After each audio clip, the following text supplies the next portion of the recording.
Bienvenue à toi sur cette vidéo. Aujourd'hui, je souhaite te parler de deux tendances qui sont très profondément enracinées dans l'être humain, qui sont le désir du bonheur et le refus de la souffrance. On peut observer cela en soi, qu'il y a une sorte de désir de quelque chose que l'on appelle le bonheur. Chacun en a sa propre définition, mais le terme générique c'est le bonheur, la joie ou le bonheur. Et il y a aussi quelque chose dans l'être humain qui refuse d'expérimenter la souffrance ou la douleur ou quelque chose qui est considéré comme de la souffrance. Ce sont deux tendances que l'on peut appeler le désir et la résistance, ou l'attraction et la répulsion. Et ce que j'aimerais étudier aujourd'hui, c'est savoir si ces deux tendances définissent en fait qui nous sommes. Est-ce que c'est constitutif de qui nous sommes au fond de nous-mêmes? On dit souvent que la condition humaine est par nature, que dans la condition humaine par nature, on va expérimenter la souffrance. Mais est-ce que c'est ce que nous sommes vraiment tout au fond de nous ou pas? Quand on observe en fait ces deux tendances, vouloir quelque chose qui n'est pas là ou refuser quelque chose qui est là, donc désirer le bonheur, quelque chose qu'on projette, qu'on imagine dans un futur imaginaire en fait, ou refuser la souffrance, l'émotion désagréable ou la douleur dans le corps qui est là, ce sont deux tendances que l'on peut observer. Elles apparaissent en fait clairement quand on les observe à l'intérieur de notre propre conscience. Mais est-ce que ces deux tendances, le désir du bonheur et le refus de la souffrance, sont intrinsèquement liées à notre nature profonde, ou est-ce qu'il y a quelque chose qui est en fait au-delà? Quand on observe ces deux tendances, qu'on les regarde de près, on peut savoir qu'il y a quelque chose qui est conscient de ces deux tendances. Il y a une conscience qui observe, oui, je désire quelque chose qui n'est pas là, que j'appelle le bonheur, et qui me porte à toujours vouloir être en quête de quelque chose d'autre. Et on peut observer aussi en soi, oui, il y a quelque chose là qui me dérange, que je ne veux pas expérimenter, et je refuse cette expérience. Je la refuse, et j'ai fait tout pour ne pas la ressentir. C'est-à-dire que je vais soit la fuir, par exemple dans la distraction, soit lutter contre, soit je vais la réprimer, donc la refouler en fait dans l'inconscient, ou soit d'une manière plus subtile, je vais essayer de la guérir. Voilà, donc ces deux tendances en fait, elles apparaissent à l'intérieur de ma conscience, puisque là je suis en train de vous en parler. Je suis en train de t'en parler, donc j'ai conscience de ça. Est-ce que cette conscience qui est en moi désire quoi que ce soit? Est-ce qu'elle veut quelque chose? Est-ce que cette conscience qui est en moi refuse une autre expérience, rejette quoi que ce soit? Parce que cette conscience qui est en moi, c'est la même conscience qui est en toi. Et si on regarde bien, cela qui est conscient, cela qui observe, n'a ni aucun désir, ni aucun rejet, on va dire, aucun refus. C'est juste là et ça voit. Et ce qui est là et qui voit est toujours là. C'est ce que nous sommes en fait, c'est notre nature profonde. La conscience pure. Et dans la conscience, il n'y a rien qui manque. Il n'y a rien qui manque où on se dirait « Ah, j'observe ma conscience, je vois que je suis cette conscience et ah, il manque quelque chose. » Non, il manque rien, c'est juste une forme, je dis bien une forme de plénitude ou de perfection où on constate qu'il ne manque rien. Et c'est toujours là. Et le grand paradoxe, c'est que à l'intérieur de cette conscience dans laquelle, absolument parlant, rien ne manque, apparaît un désir. Le désir d'expérimenter la joie et le bonheur pour soi-même ou pour les autres. Mais ce bonheur dont je parle n'est pas le bonheur plénitude de la pleine conscience ou de la pure conscience. C'est une expérience que l'on imagine en fait. On imagine quelque chose et on dit, voilà, j'ai besoin d'expérimenter cette chose pour être heureuse ou heureux. Alors qu'à l'origine, rien ne manque. Et la plénitude est là, et la paix est là, tout est là. Mais on va imaginer un objectif, quelque chose, et croire qu'on doit atteindre cette chose pour être heureux. Donc là, le bonheur, le mot bonheur, je l'emploie dans le sens de une sorte de but que l'on imagine devoir atteindre pour expérimenter ce qui en fait est déjà là. Et c'est une forme d'illusion qui est très tenace et très enracinée dans la psyché en fait. Croire qu'on a besoin de quelque chose qui n'est pas là pour expérimenter le bonheur, pour être heureux, pour se réaliser en fait, pour réaliser pleinement le but de la vie. Et cette illusion fait qu'on projette son esprit à l'extérieur de nous-mêmes et on va courir après des expériences, après des substances, après des gens, après des objets, après toutes sortes de choses extérieures, des situations, des activités, ou des états émotionnels, des états psychiques, ce qu'on appelle des états de conscience. On croit qu'on a besoin d'expérimenter ces choses-là pour être heureux, alors que le bonheur était déjà là à l'origine. Et juste parce qu'on a cru en fait à cette idée qu'il manque quelque chose et qu'on doit le poursuivre pour l'expérimenter pour être heureux, juste parce qu'on a cru à cette idée, ça devient en fait notre expérience.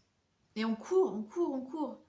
Et on court après certaines choses, et peut-être parfois quand on les atteint, on a une joie passagère. Et ça ne dure pas, parce qu'après on court après autre chose. On n'a jamais fini.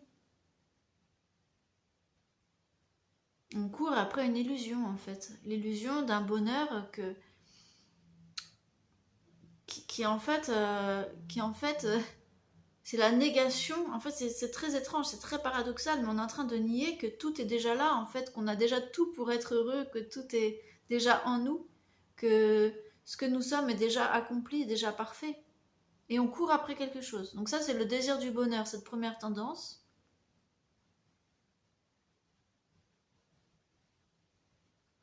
Qui paraît pure, qui paraît belle, qui paraît positive, qui paraît tout ce que tu veux, mais qui nous sépare déjà de la perfection qui est déjà là à l'origine en fait. Et deuxième tendance, c'est le refus du malheur.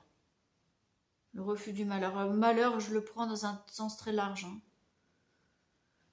C'est-à-dire que quand dans notre corps on a une douleur, ou que dans notre cœur, on va dire, en nous, en fait, il y a des émotions désagréables, comme la tristesse, la peur, la colère, la haine, et toutes les variantes, le dégoût, et toutes les variantes en fait de ces émotions-là. En fait, on n'aime pas ça. Il y a quelque chose qui qui est désagréable et que l'on refuse, on rejette en fait. On ne veut pas expérimenter ce qui est là. Ce qui apparaît en tout cas dans notre conscience, cette émotion, cette douleur. Et donc il y a un processus de refus. Je dis non, je ne veux pas expérimenter ça. C'est trop désagréable, donc on va tout faire pour ne pas l'expérimenter. Donc il y a plusieurs processus. Soit on va fuir, par exemple en essayant de se distraire, on va fuir l'émotion, on va se distraire, on va essayer de penser à autre chose, de focaliser son esprit sur autre chose. Soit on va essayer de lutter, c'est-à-dire de trouver de résister, de trouver des solutions pour blablabla. Bla bla bla. Soit on va le réprimer, en fait, le refouler dans l'inconscient, c'est-à-dire on va essayer de supprimer pour ne plus le voir et on va l'incruster en fait plus profondément encore dans notre inconscient. Ou soit d'une manière plus subtile, on va essayer de guérir ça. Mais même dans l'intention de guérir, il y a ce refus d'expérimenter ce qui est là. Le refus d'expérimenter la douleur, le refus d'expérimenter ces émotions négatives, on va appeler ça comme ça pour faire simple, le refus d'expérimenter ce qui est désagréable. Et en refusant, en fait, on crée une autre énergie qui est celle de la résistance.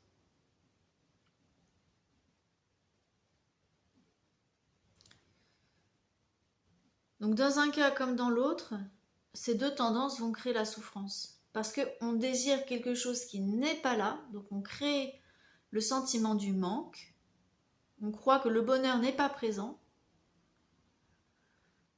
ou bien on refuse ce qui est là, ce qui apparaît dans l'instant,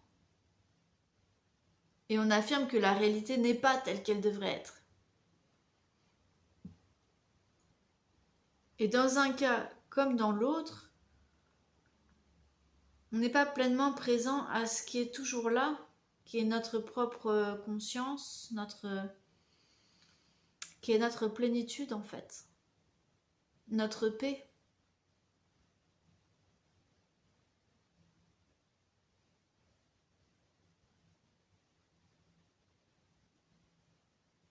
Et pourtant, ces deux tendances apparaissent à l'intérieur de la conscience. La conscience qui à l'origine est pure paix, plénitude et perfection, même si c'est au-delà des concepts de plénitude et de perfection. Hein. Ce sont des mots qui essayent de pointer vers cette réalité qui est au-delà des mots. Mais à l'origine, rien ne manque et rien non plus n'est refusé puisque tout apparaît déjà d'emblée dans la conscience. Donc on peut dire que la conscience, par nature, laisse apparaître ce qui est là. Elle ne résiste pas en fait.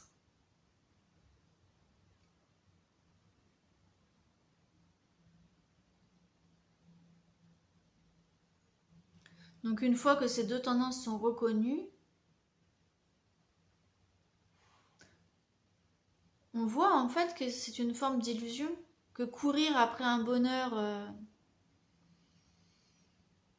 que l'on projette d'une manière imaginaire dans l'avenir, ou refuser en fait, refuser la douleur physique ou émotionnelle ou mentale qui est là, et créer de la résistance, être dans le refus de ce qui est, de ce qui apparaît, on va dire, dans la conscience, ça crée de la souffrance. En fait, c'est les premières racines de la souffrance. Et à partir de là, on peut se faire des nœuds, en fait, se faire des nœuds. Si on s'identifie à ce désir de bonheur, entre guillemets, et ce refus du malheur, entre guillemets, on commence toute une série de choix, en fait, inconscients, plus ou moins inconscients, de choix qui vont créer une destinée illusoire, en fait. Puisque à l'origine, il ne manque rien et il n'y a rien qui est refusé. Tout est déjà là et tout est accueilli, en fait.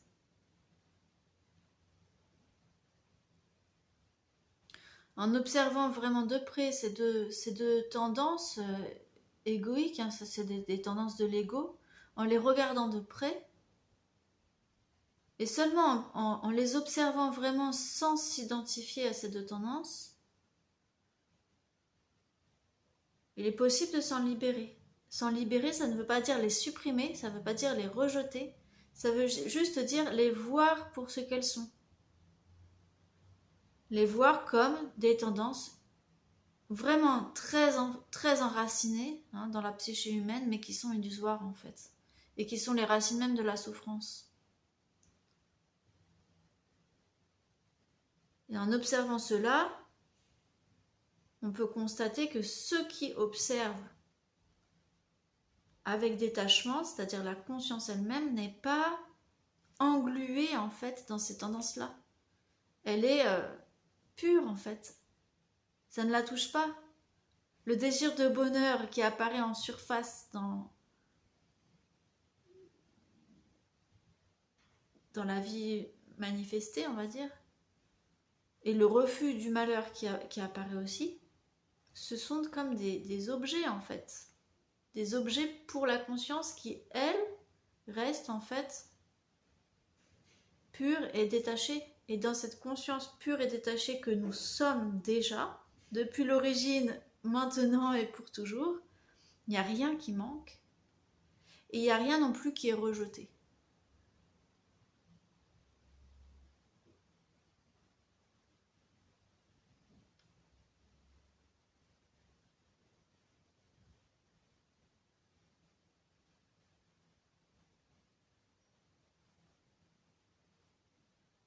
Donc, à partir de cette prise de conscience, c'est un accueil de cette dimension plus vaste à l'intérieur de nous.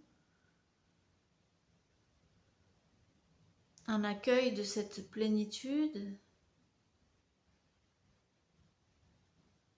Un accueil de cela qui est déjà en fait libre de toute souffrance, qui est intouché, inchangé par le malheur,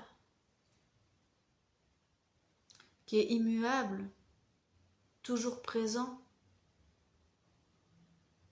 intemporel.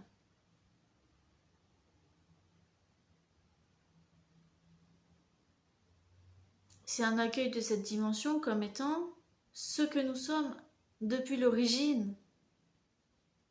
Et aussi pendant que ces tendances apparaissent, le désir du bonheur et le refus du malheur, pendant que ça se joue dans l'esprit humain, dans la condition humaine, il y a toujours cette conscience qui est là en fait. Mais s'il y a une identification à ce qui se passe au niveau du désir du bonheur et du refus du malheur, si on s'identifie à ces deux tendances et qu'on court après certaines choses et qu'on résiste à d'autres, on oublie en fait qu'on est déjà pleinement réalisé et que tout est déjà en nous en fait.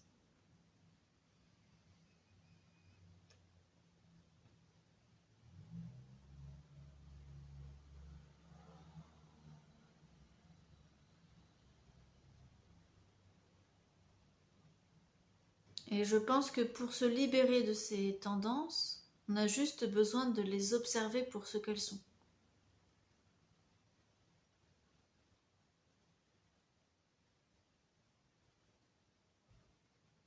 Des tendances qui apparaissent à l'intérieur d'une conscience qui elle-même reste inchangée.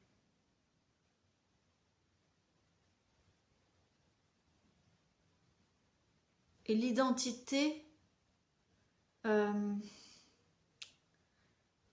comment dire, si l'âme ou si le moi, on va dire, ou la personne croit au désir du bonheur